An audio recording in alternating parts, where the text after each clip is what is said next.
So here it is, everyone, a video that's taken me way too long to make, and its production has been a mess for the last month in between a bunch of other projects. This is in theory going to be a one-stop shop video for any Titanfall 2 player to get started, so that you don't have to scour the internet for a couple dozen videos all on different subjects just so you can hop into a simple game of attrition. This game has an extremely high skill floor and one of the best parkour systems in the history of gaming. The skill level and devotion of some of Titanfall's players is rivaled only by Quake players because of this. This is the kind of mentality that you're going to be competing with if you want to play Titanfall 2. I still always recommend new players try this game out because it's not as scary to be a beginner as a lot of people would have you believe. This video has been tailored for the beginner and intermediate players of Titanfall 2, so if you find yourself to be Generation 10 or above, you will probably have significantly less to take away from this video, but you may still pick up enough for it to be worth watching. On the other hand, if you're a beginning Titanfall player, you may want to prepare to pause this video at several points just to soak up the information, and you should especially prepare to write a couple things down. Maybe even record or screenshot some stuff. If you were a champion Titanfall player looking to take a crack at Titanfall 2, I still highly recommend this video because enough gameplay elements have changed that you may suffer if you rush in blind. This video is going to entail some basic techniques as well as some advanced ones, and I've referenced and linked a lot of good tutorials and gameplay from other channels so that you can take a more in-depth look at some of the things I'm going to talk about. This is hopefully going to be a compiled and condensed crash course for the prospective Titanfall 2 player.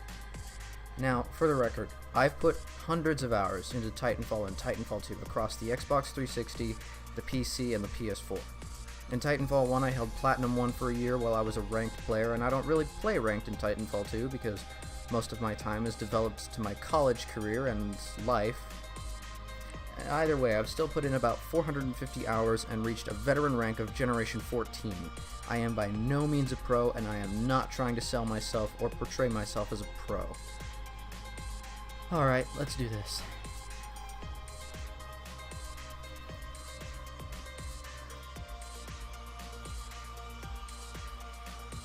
I want you to remember that in this game, your mentality can make or break you. If you are angrily punching your keyboard because of some dickhead who's camping rooftops and ADSing you, then you're not going to get anywhere at all.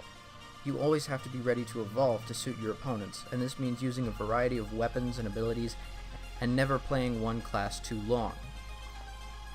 This game is all about evolving your comfort zone.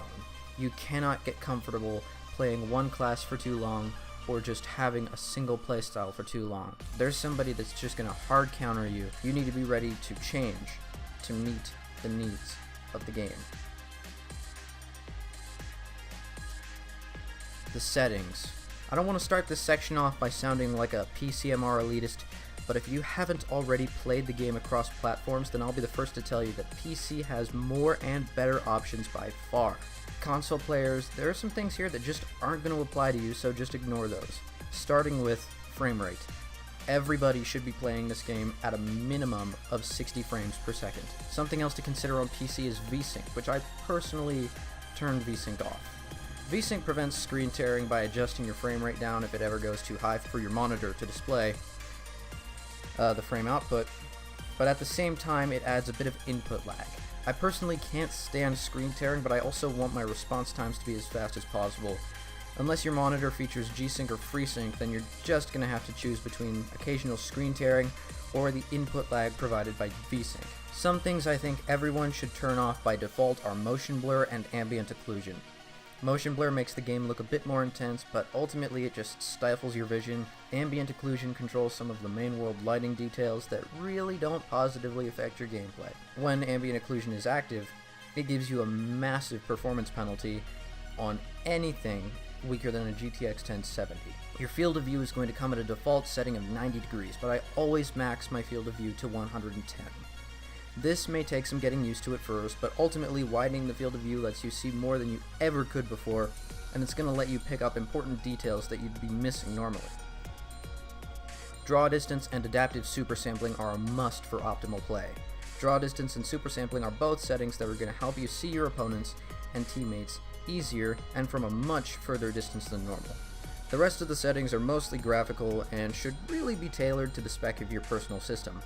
I play at 1080p at 144Hz on my home desktop with a GTX 1070, and I generally have to drop a few things to high or medium to maintain the frame rate.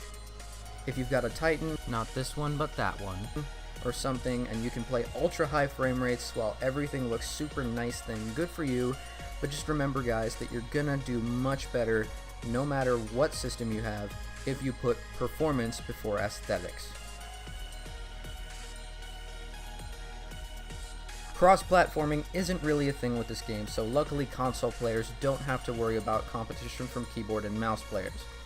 That said, you will only be able to take full advantage of this game's parkour and movement system if you use the mouse and keyboard. When I use keyboard and mouse, I generally use a Logitech G203 or a Razer Atheros.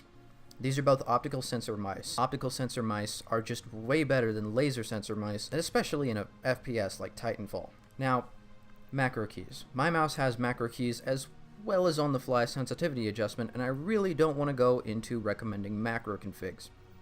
Macro configurations are highly subjective, and they vary really heavily from person to person.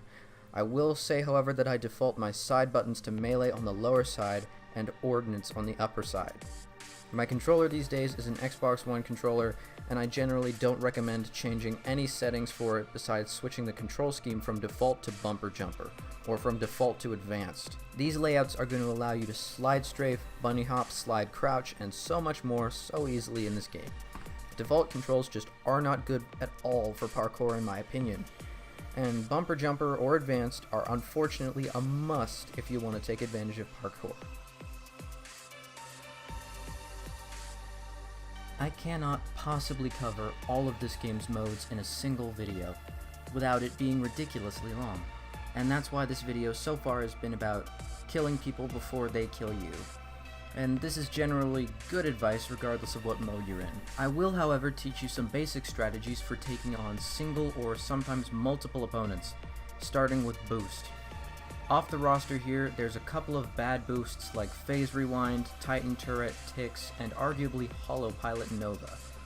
Ticks can actually get you kills sometimes, but they're super unreliable, and they can just as easily kill you if you're not careful.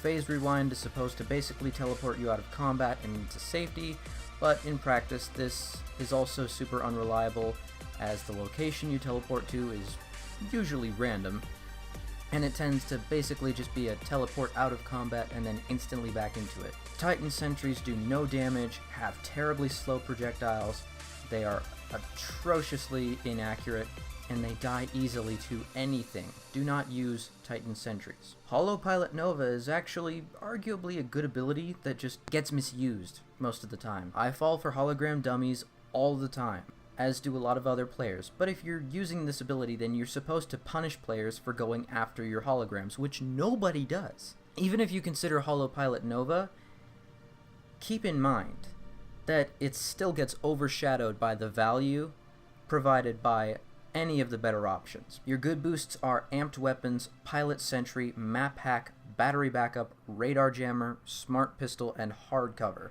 These are all great options, and I think you should play around with these abilities before deciding which ones to use long term. Just real quick, I'm going to run through what each of these does.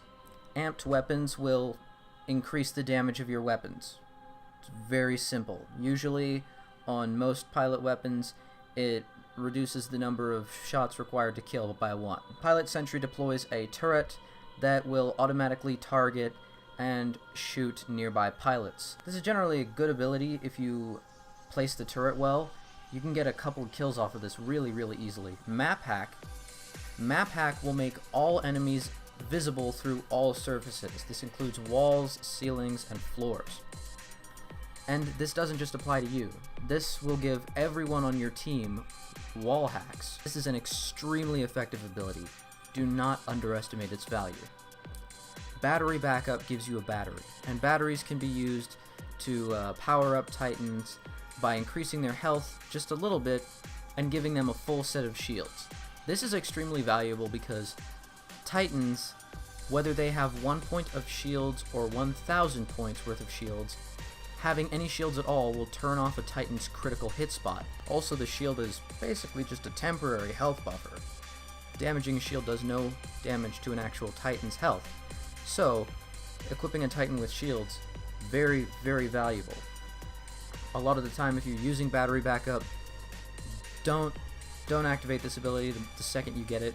Wait till you can drop a Titan, drop your Titan, get inside the dome shield, pop a battery, and then jump in your Titan. Radar Jammer prevents every player on the opposing team from using the mini-map for a couple of seconds. I have generally not had the best luck with this, but a lot of other players have found great value in it. So I recommend trying it out and just seeing what you think. Smart Pistol. I hate to recommend Smart Pistol, but to be perfectly honest, if you're looking for something that will effectively and reliably get you kills, Smart Pistol is a good ability to go for. Honestly though, Respawn, please just delete this crap from your game. I do not want to see this in Titanfall 3.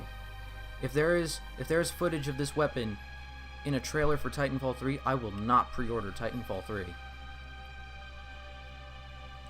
Hardcover deploys basically a miniaturized version of the Titan particle wall. It's basically just a mini drop shield, sort of. It lasts for about 10 seconds, I believe.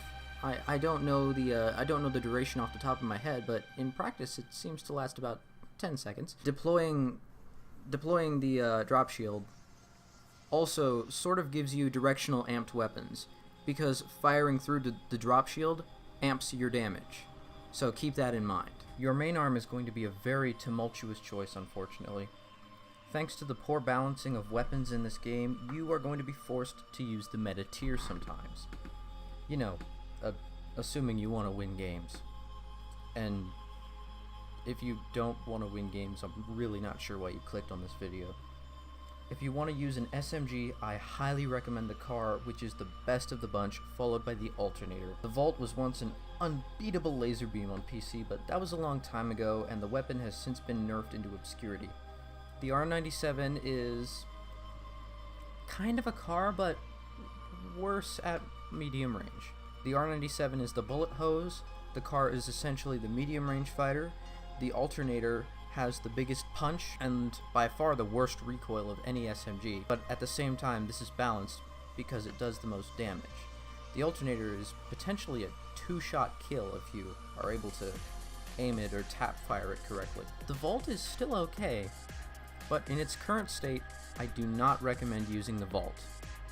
The Vault in its current nerfed state is basically just a worse car, or even a worse R101. Assault rifles in this game are basically SMGs, but worse. The SMGs of this game have laser point hipfire accuracy, and the assault rifles just suffer a lot in comparison.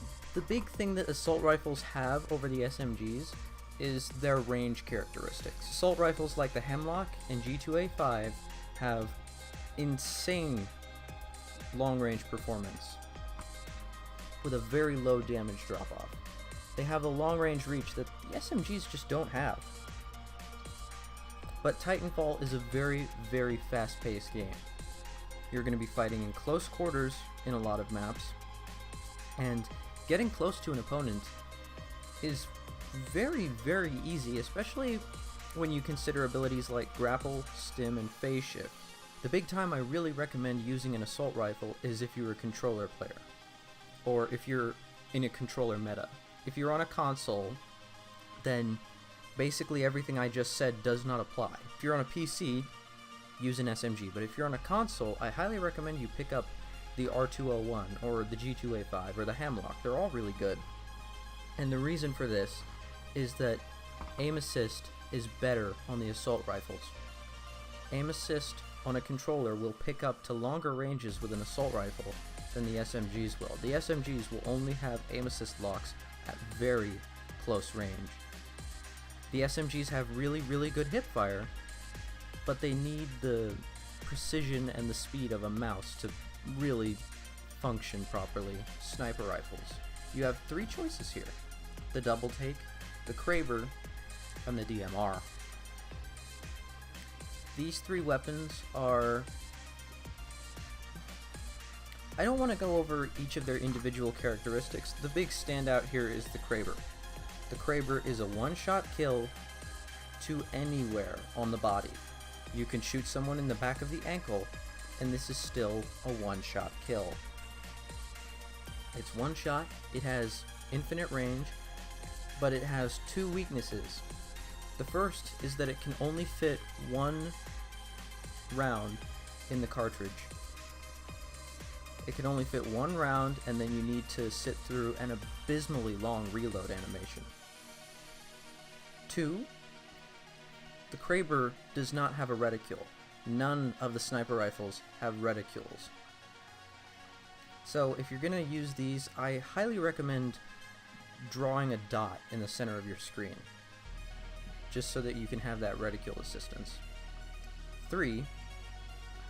If you're going to use the Kraber, you have to keep in mind that it is not a hit scan weapon. It is a projectile weapon, meaning that your shots have travel time. So if you want to play this gun effectively, you have to lead your shots. For these reasons, the Kraber is a powerful weapon. It still kills in one shot, but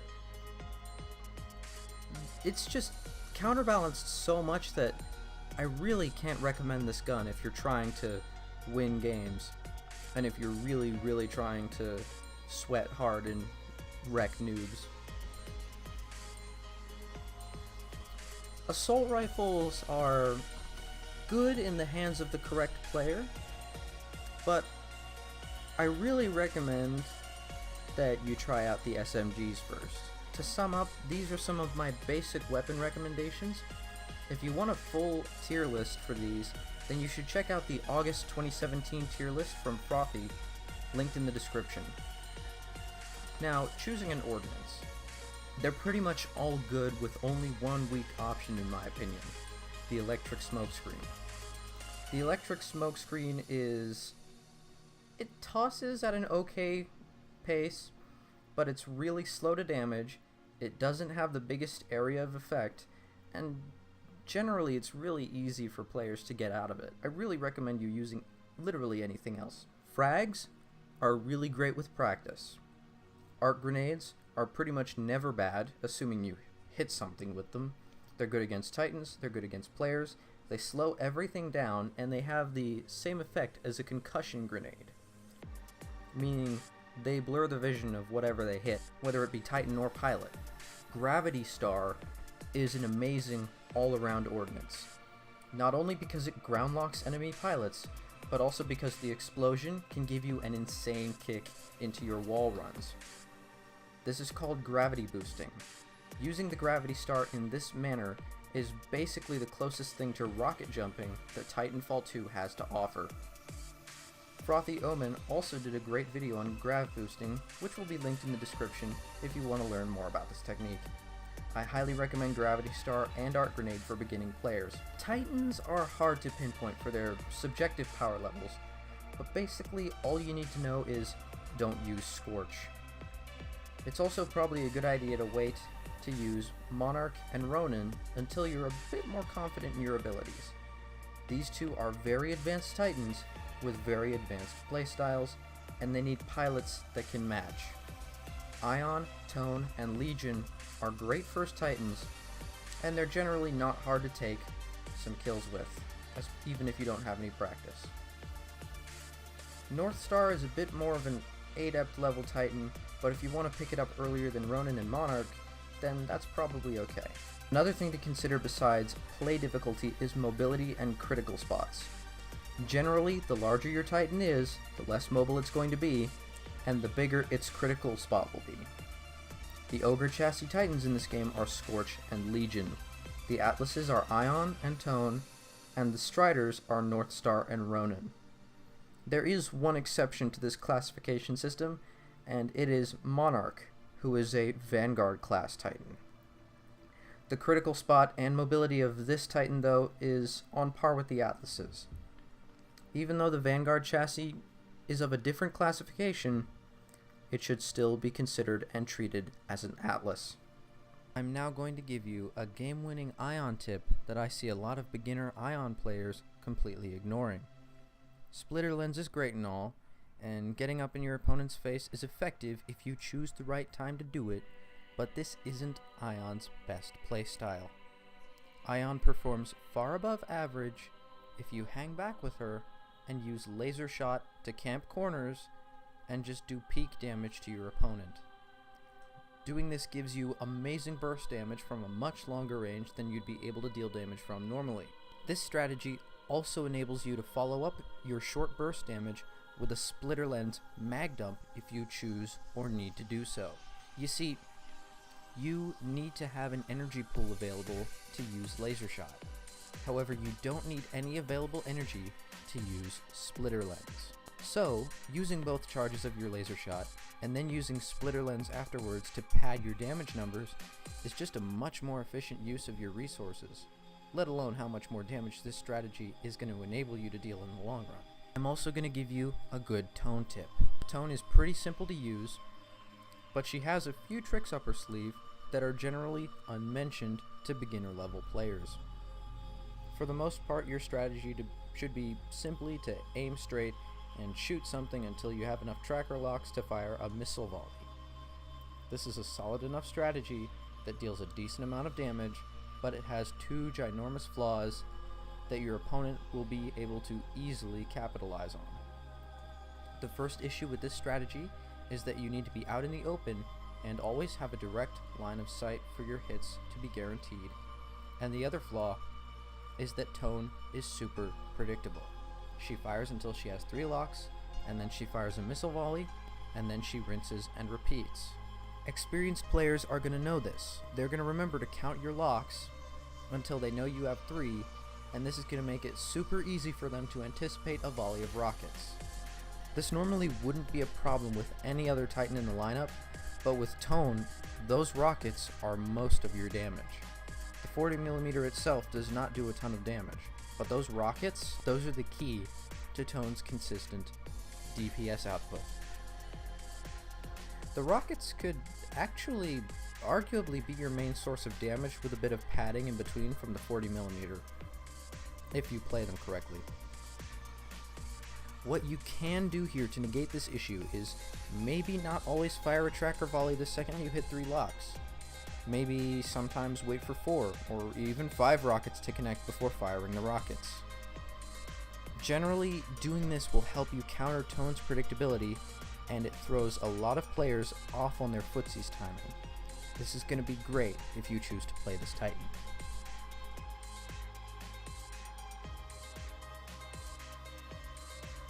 You cannot play this game without parkour. It just cannot be done. You have to learn to move, otherwise you're going to be torn apart. If you want to play your best at parkour, I highly recommend either Stim or Grapple as your tactical ability. These will allow you to make insane maneuvers and grab great bursts of speed, almost regardless of which map you're playing on. Superiority fighting in this game is very much a thing, and you can gain a great tactical advantage if you're keeping good placement. Titanfall has always been a 3-dimensional game, and there's a multitude of different angles you'll be engaging your opponents from. Generally, you can throw your opponents way out of their comfort zone by engaging them from above. If you're above your opponent, then you're almost definitely going to kill them before they can even react.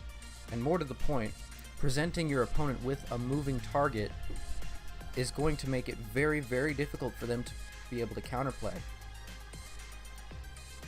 There's a couple of maps that you can move around to the above area where it kills you after a few seconds if you don't leave. You can definitely use these to your advantage.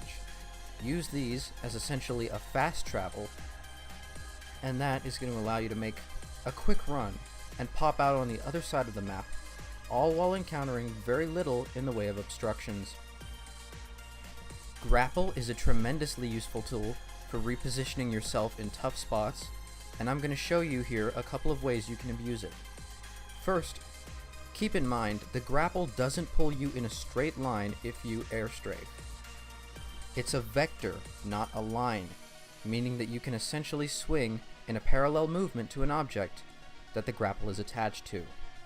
If you can do this and time it right, you'll get a huge burst of speed that'll throw you into a slide hop.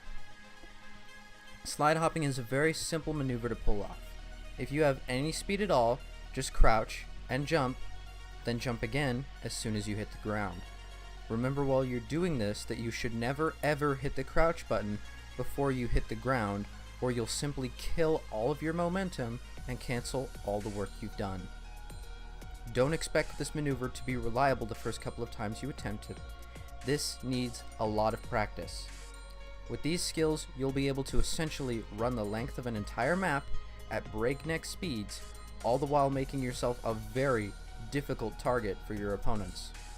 In game modes like Capture the Flag and Pilots vs. Pilots, this is a game-winning maneuver, if it can be executed correctly. So, to finish this whole thing up, I just want to remind you that these are the basics.